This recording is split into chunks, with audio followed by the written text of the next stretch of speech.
What percentage of Australian prisoners are Aboriginal and Torres Strait Islanders?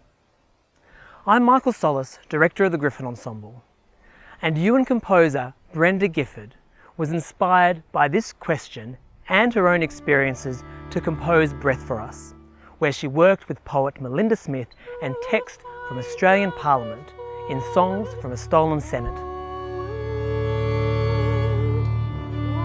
Most Aboriginal families around around Australia have had either directly or indirectly something to do with that issue, deaths in custody. We had that issue and we had a family who had it was deaths in custody, and his name was David Gundy and shot in his bed. The incident in Yuendamu happened with Kumanjai Walker being murdered, or I suppose I should say allegedly murdered, as the matter's still ongoing. A 19-year-old kid.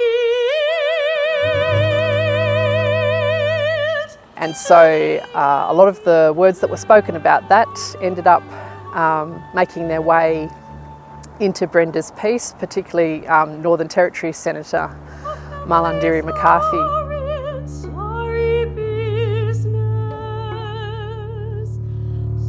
No, they target, they blah blah, and kind of like it's all in the mix there, and it's kind of like it's a concern, and I think all parents, but all parents of Aboriginal kids, do have that in the back of their head. I know I did. Young and free. I call my little kind of jazzy version. That's Australia Black. Police, with the police concern.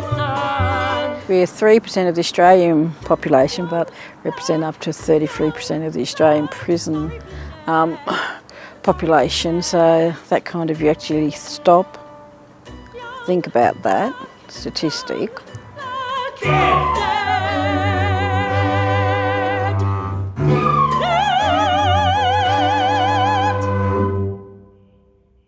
We, the Griffyn Ensemble, will be performing Brenda Gifford's Breath as part of Songs from a Stolen Senate, alongside other works by First Nation composers, as we return to performing after the pandemic.